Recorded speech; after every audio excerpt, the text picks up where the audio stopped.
എന്നോട് പണ്ട് എൻ്റെ റിലേറ്റീവ്സ് ഒക്കെ പറയുമായിരുന്നു കല്യാണം കഴിക്കുമ്പോൾ എപ്പോഴും ഫാമിലി നോക്കണം, ഫാമിലി ഭയങ്കര ഇമ്പോർട്ടൻ്റ് ആണെന്നുള്ളത്. സത്യം പറഞ്ഞാൽ എനിക്ക് അതിനോട് ഒട്ടും യോജിപ്പില്ലാത്ത ഒരാളായിരുന്നു. കണ്ണൻ്റെയും മാളുവിൻ്റെയും കല്യാണം കഴിയുന്നിടം വരെ. ഇതാണ് ഞങ്ങളുടെ പോരാളി ഷാജി, സോറി പൊന്നു ചേച്ചി. പോരാളി ഷാജി ഞാൻ ഇട്ട പേരാ കേട്ടോ, മാളുവിൻ്റെ ചേച്ചി. ഞാൻ ആദ്യമേ പറഞ്ഞില്ലേ ഫാമിലി ഭയങ്കര ഇമ്പോർട്ടൻ്റ് ആണെന്നുള്ളത്. ഇതാണ് അതിന്റെ റീസൺ. ഭാര്യയുടെ ചേച്ചി എന്ന് പറയുമ്പോൾ ഓഫ് കോഴ്സ് കണ്ണനുമായിട്ട് ചേച്ചി കമ്പനി ആയിരിക്കുമല്ലോ. പക്ഷെ ഞങ്ങളുടെ കാര്യത്തിൽ ചെറിയൊരു വ്യത്യാസമുണ്ട്. ചേച്ചി കണ്ണനുമായിട്ട് എങ്ങനെയാണോ അതിനെക്കാട്ടിലൊക്കെ ഒരുപാട് ഇരട്ടി കമ്പനിയാണ് ഞാനുമായിട്ട്. അപ്പൊ നിങ്ങൾ ഓർക്കും ജസ്റ്റ് ഒരു നോർമൽ കമ്പനിയാണെന്ന്. പക്ഷെ അല്ല, മാളുവും ഞാനും എങ്ങനെയാണോ അതുപോലെ തന്നെയാണ് പൊന്നു ചേച്ചി ഞാനും. സത്യം പറഞ്ഞാൽ ഞാൻ ആ കാര്യത്തിൽ ഭയങ്കര ലക്കിയാണ്. കുറച്ചുകൂടി സിമ്പിൾ ആയിട്ട് പറയുകയാണെങ്കിൽ എന്റെ എല്ലാ ഉടായ്പകളും മാളുവിനോട് പറയുന്ന അതേ ടോണിൽ എനിക്ക് പൊന്നു ചേച്ചിയോട് പറയാൻ പറ്റും. ഇതിൽ ഏറ്റവും അടിപൊളി എന്ന് പറയുന്നത് പൊന്നു ചേച്ചിയുടെ ഏറ്റവും ഫേവറേറ്റ് ആളാണ് അമ്പിളിയമ്മ.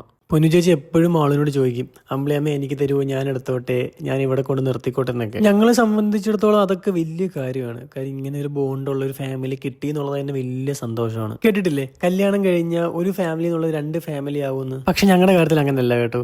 ഒരു ഫാമിലിയാണ്, അത് കുറച്ച് വലുതായി, അത്രേ ഉള്ളൂ. കണ്ണന്റെ കല്യാണം കഴിയുന്നതിന് മുന്നേ എനിക്ക് ഭയങ്കര പേടിയായിരുന്നു. വേറൊന്നുമല്ല, ഞങ്ങൾ ഒന്നാമത്തെ കാര്യം ട്വിൻസ് ആണല്ലോ. അപ്പൊ അത് കാരണം കല്യാണം കഴിഞ്ഞാൽ ഞങ്ങൾ നമ്മളുടെ ബോണ്ട് എങ്ങനെയായിരിക്കും, ഇതുപോലെ തന്നെ നിൽക്കുവോ, അങ്ങനെയൊക്കെ ഉള്ള കുറേ ടെൻഷൻസും കാര്യങ്ങളും എനിക്ക് ഉണ്ടായിരുന്നു. സോ അതാണ് ഞാൻ പറഞ്ഞത്, ഫാമിലി എന്ന് പറയുന്നത് ഭയങ്കര ഇമ്പോർട്ടന്റ് ആണ്. എനിക്കറിയാം നിങ്ങളിത് കണ്ടുകൊണ്ടിരിക്കുമ്പോൾ ആലോചിക്കുമായിരിക്കും ഇവൻ എന്തായി പറയണേ, എങ്ങനെയാ നല്ല ഫാമിലിനെ പിക്ക് ചെയ്യാന്നുള്ളത് അല്ലേ.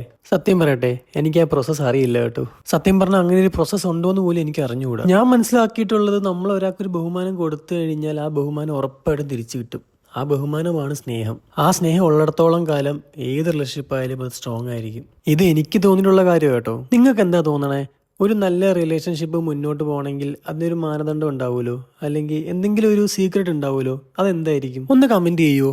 എനിക്കും ട്രൈ ചെയ്ത് നോക്കാലോ. നിങ്ങൾക്കും ഉണ്ടാവത്തില്ല ഇങ്ങനത്തെ ഒരു ചേച്ചിയോ ചേട്ടനോ ഒക്കെ? ഒന്ന് മെൻഷൻ ചെയ്യൂ. നിങ്ങളുടെ സ്നേഹം അവരറിയട്ടെ. ഇന്നത്തെ കഥ അത്രേ ഉള്ളൂ. അപ്പോൾ ടാറ്റ.